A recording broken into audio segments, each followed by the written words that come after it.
సరే, ఇక ఏమాత్రం ఆలస్యం చేయకుండా నేరుగా ఈనాటి మన విశ్లేషణలోకి వెళ్ళిపోదాం. ఈరోజు మనం మాట్లాడుకోబోయే అంశం అబ్బా, నిజంగా రోమాలు నిక్కబొడుచుకునేలాంటిది. ఊహకందని కష్టాలు ఒక మనిషిలోని నిజమైన అంతర్గత బలాన్ని ఎలా బయటకు తీస్తాయో ఇందులో చూస్తాం. మహాభారతంలో ద్రౌపది ప్రయాణం అనగానే మనకు గుర్తొచ్చేది కేవలం కన్నీళ్లు, కష్టాలు మాత్రమే కాదు. అదొక అలుపెరగని పోరాటం, ఒక అగ్ని పరీక్ష. అసాధారణమైన కష్టాల కొలిమిలో కాలి ఒక వ్యక్తి అత్యున్నతమైన స్థైర్యాన్ని ఎలా సంపాదించుకోగలదో తెలిపే ఒక అద్భుతమైన భావోద్వేగ ప్రయాణమిది. తనను తాను ఓడిపోయిన మనిషికి తన భార్యను పణంగా పెట్టే హక్కు ఉందా? ఒక్కసారి ఊహించుకోండి. హస్తినాపుర సభలో ఆ రోజు పరుచుకున్న భయంకరమైన నిశ్శబ్దాన్ని చీల్చుకుంటూ వచ్చిన పదునైన ప్రశ్న ఇది. దిగ్భ్రాంతికి గురైన సభను చూసి ద్రౌపది అడిగిన సూటి ప్రశ్న ఇది. నిశ్శబ్దంగా తలదించుకున్న పెద్దలందర్నీ ఏకధాటిగా నిలదీసిన ఈ ఘట్టముందే, అదే మన ఈనాటి కథలోని ప్రతి భావోద్వేగానికి, ప్రతి పరిణామానికి అసలైన మూలస్తంభం. మొదటి భాగం చూసుకుంటే ద్రోహంతో నిండిన సభ, అలాగే అధర్మం ముందు అలుముకున్న భయానక నిశ్శబ్దం. ఆ పరిస్థితులు ఎంత దారుణంగా ఉండేవో అర్థం చేసుకోవాలంటే మనం ఆ చీకటి ఘట్టంలోకి కాస్త నెమ్మదిగా వెళ్ళాలి. శకుని పన్నిన ద్రోహపు పాచికల ఆటలో అసలేం జరిగిందంటే, ఇక్కడ చూస్తున్నట్లుగా ధర్మరాజు అన్నీ ఎలా కోల్పోయాడో స్పష్టంగా అర్థమవుతోంది. ముందుగా రాజ్యాన్ని ఓడిపోయాడు, ఆ తర్వాత తన అపారమైన సంపదను, సొంత సోదరులను, చివరకు తన భార్య ద్రౌపదిని కూడా పణంగా పెట్టి కోల్పోయాడు. ఇలా అంచెలంచెలుగా వాళ్ల జీవితం ఒక్కసారిగా ఎలా శూన్యంగా మారిపోయిందో తలుచుకుంటేనే భయమేస్తోంది కదూ. ఇక్కడ మీరు ఒక అత్యంత తీవ్రమైన వైరుధ్యాన్ని గమనించాలి. ఒకవైపు చూస్తేనేమో బానిసగా మారిన ద్రౌపదిని సభలోకి లాక్కురమ్మని దుర్యోధనుడు ఎంతో అహంకారంతో ఆజ్ఞాపిస్తున్నాడు. మరోవైపు ధర్మానికి మూలస్తంభాలుగా నిలబడాల్సిన భీష్ముడు, ద్రోణుడు, కృపాచార్యుడులాంటి మహానుభావులు ఏమీ చెయ్యలేక ఒక భయానకమైన నిశ్శబ్దంతో తలలు వంచుకుని ఉండిపోయారు. ఆ క్షణంలో ద్రౌపది ఎంత ఒంటరిదైపోయిందో, ఆ రాజ్యపు నైతికత ఎలా కుప్పకూలిపోయిందో ఇది కళ్లకట్టినట్లు చూపుతోంది. ఇక రెండవ భాగము రగిలిన ఉగ్రప్రతిజ్ఞ, అలాగే అవమానం ఎదుట ఎదిరింపు. అప్పటిదాకా ఉన్న నిస్సహాయ వాతావరణం ఒక్కసారిగా ఉద్రిక్తంగా మారిపోయింది. దుశ్శాసనుడు అత్యంత క్రూరంగా ద్రౌపదిని జుట్టుపట్టుకుని లాక్కొచ్చి సభ నడుమ ఆమె వస్త్రాలను లాగడం ప్రారంభించాడు. ఊహించడానికే భయంగా ఉంది కదా. అప్పుడామె ఎంతో ఆర్తితో కృష్ణా, నన్ను రక్షించు అని హృదయపూర్వకంగా ప్రార్థించింది. ఆ అరుపుకి దైవకృప అద్భుతంగా స్పందించింది. దుశ్శాసనుడు ఎంత లాగినా ఆమె చీర అంతులేని విధంగా పెరుగుతూనే పోయింది. చివరకు ఆ దుర్మార్గుడు పూర్తిగా అలిసిపోయి నేలపై కూలిపోయాడు. దుశ్శాసనుడి రక్తంతో నా జడను కడిగే వరకు దీన్ని ముడివేయను. తన గౌరవం నిలబడ్డాక ద్రౌపది ఎంతో ఉగ్రరూపంతో విసిరిన సవాలిది. విరబోసిన జుట్టుతో ఆమె చేసిన ఈ ఘోరమైన ప్రతిజ్ఞ ఉందే, ఇక్కడ అత్యంత కీలకమైన పాయింటేమిటంటే, ఈ ఒక్క ప్రతిజ్ఞే భవిష్యత్తులో జరగబోయే ఆ మహా వినాశనకరమైన కురుక్షేత్ర యుద్ధానికి అసలైన విత్తనం నాటింది. సరిగ్గా అదే సమయంలో ద్రౌపది ప్రతిజ్ఞతో పాటు భీముడి గొంతుకూడా సభలో ప్రతిధ్వనించింది. దుశ్శాసనుడి రక్తంతోనే నా ప్రతిజ్ఞ నెరవేరుతుంది అని భీముడి సింహనాదం చేశాడు. ద్రౌపది యొక్క ఆ అలుపెరగని పోరాట పటిమ, అన్యాయంపై ఆమె ఎత్తిన గొంతు, వెంటనే ఆమె భర్తలలో ధమ్మబద్ధమైన కోపాన్ని ఎలా రగిల్చిందో ఇది మనకు చాలా స్పష్టంగా చూపుతుంది. పాచికల ఆట ముగిసింది.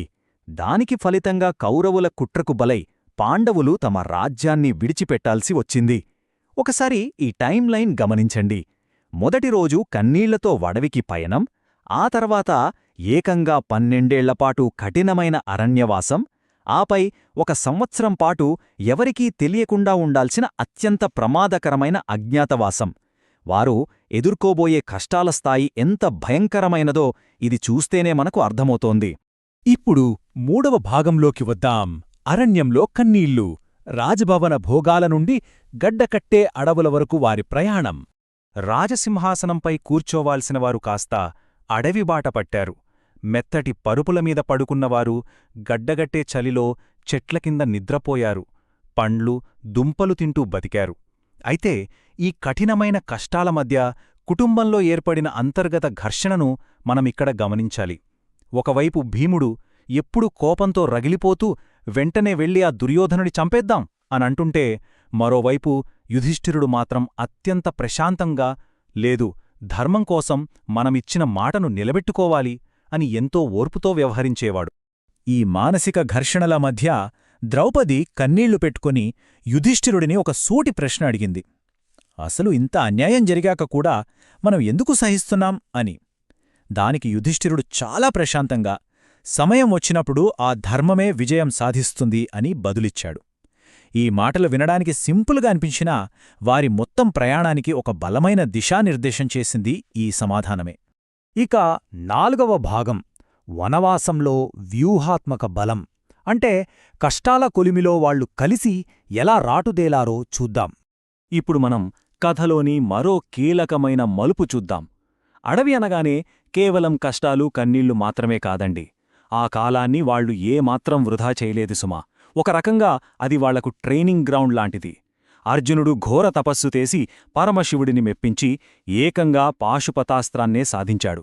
ఇక భీముడు రాక్షసులను సంహరించడమే కాకుండా సాక్షాత్తు హనుమంతుడిని కలిసి భౌతిక బలానికి తోడుగా వినయమనే గొప్ప శక్తిని నేర్చుకున్నాడు. నకుల సహదేవులు గుర్రాల సంరక్షణ, ఔషధ విద్యలో ప్రావీణ్యం సంపాదించారు. చూశారా ఆ కష్టాలను వాళ్లు తమకొక ఆయుధంగా ఎలా మలుచుకున్నారో? మన ఈనాటి విశ్లేషణ మొత్తానికి ఒక రకంగా ఇదే అత్యంత ప్రధానమైన పాయింట్ అని చెప్పొచ్చు.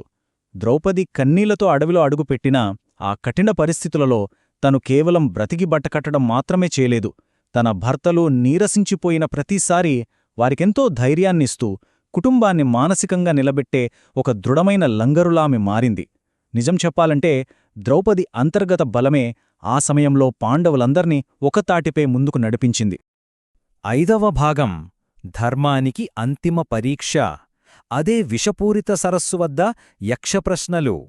ఇక ఆ 12ఏళ్ల వనవాసం ముగింపు దశకు వచ్చేసింది అనుకుంటున్న సమయంలో ఒక పాడుబడిన అడవి సరస్సు వద్ద ఒక ఊహించని ప్రాణాంతకమైన పరీక్ష వారికి ఎదురైంది. దాహంతో అలమటిస్తున్న సోదరులు ఒక్కొక్కరుగా ఆ సరస్సు వద్దకు వెళ్లారు. అక్కడ నీళ్లు తాగుదామనుకుంటే ఒక విచిత్రమైన యక్షుడు కొన్ని ప్రశ్నలడిగాడు. ఆ ప్రశ్నలను ఏమాత్రం పట్టించుకోకుండా నీరు తాగిన 4 సోదరులు ప్రాణాలు కోల్పోయి అక్కడే నేలపై పడిపోయారు. చివరకు మిగిలింది యుధిష్ఠిరుడు మాత్రమే. ఈ ఘట్టం మనకు ఏం చెబుతుందంటే కేవలం భౌతిక బలముంటే సరిపోదు, అది అన్నింటినీ జయించలేదని రుజువు చేస్తుంది. కళ్ళెదుటే మరణించి పడి ఉన్న తన సోదరులను చూసి యుధిష్ఠిరుడు కృంగిపోలేదు. యక్షుడడిగిన ప్రతి ప్రశ్నకు అత్యంత లోతైన జ్ఞానంతో ధర్మబద్ధమైన సమాధానాలిచ్చాడు. ఆ అపారమైన ధర్మబుద్ధికి, ఓర్పుకు ఎంతో సంతోషించిన యక్షుడు సోదరులందరినీ తిరిగి బ్రతికించాడు. అసలు వాళ్లు దేనికోసమైతే ఇన్ని కష్టాలు పడ్డారో ఆ ధర్మమే వారిని అంతిమంగా ప్రాణాపాయం నుంచి కాపాడింది. సంపద, రాజ్యం కంటే ధర్మం మరియు సహనం గొప్పవి. ఇది అద్భుతంగా వివరిస్తుంది కదా. ఈ మొత్తం ప్రయాణం వెనుక ఉన్న అసలైన తాత్విక సారాంశం ఇదేనండి. మనం సంపదను, రాజ్యాన్ని కోల్పోవచ్చు, కానీ ధర్మం, సహనం మన వెంటే ఉంటే అవి ఎప్పటికైనా మనిషిని తిరిగి అత్యున్నత స్థానంలో నిలబెడతాయి అని ఈ సంఘటన స్పష్టం చేస్తోంది. అదన్నమాట. కష్టాలు మనుషులను ఎలా తీర్చిదిద్దుతాయో అనడానికి ఇంతకంటే గొప్ప ఉదాహరణ మరొకటి ఉండదు. ఆ 12ఏళ్ల అరణ్యవాసం అనే కొలిమి, ద్రౌపది అచంచలమైన మానసిక బలం ఇవేవీ పాండవులను బలహీనులను చెయ్యలేదు. పైగా వారిని అజేయమైన యోధులుగా మార్చాయి. ఆ బలంతోనే వారు ఎంతో సంకల్పంతో తమ అజ్ఞాతవాసానికి, ఆ తర్వాత ధర్మ సంస్థాపనకు సిద్ధమయ్యారు. ద్రౌపది, పాండవుల ఈ అద్భుతమైన ప్రయాణం చూశాక మనకు ఖచ్చితంగా ఒక ఆలోచన కలుగుతుంది. ఊహించని కష్టాలే మనకు అంతిమ బలాన్నిచ్చే కొలిమి అయితే, ప్రస్తుత జీవిత పోరాటాలు భవిష్యత్తులోని ఏ విజయాలకు సన్నాహాలు కావచ్చు. మన కష్టాలు కూడా మనల్ని రేపటి యోధులుగా తీర్చిదిద్దుతున్నాయేమో కదా. ఒక్కసారి ఆలోచించండి. ఈ స్ఫూర్తిదాయకమైన ఆలోచనతోనే ఈనాటి విశ్లేషణను ముగిద్దాం. మరో ఆసక్తికరమైన అంశంతో మళ్ళీ కలుద్దాం.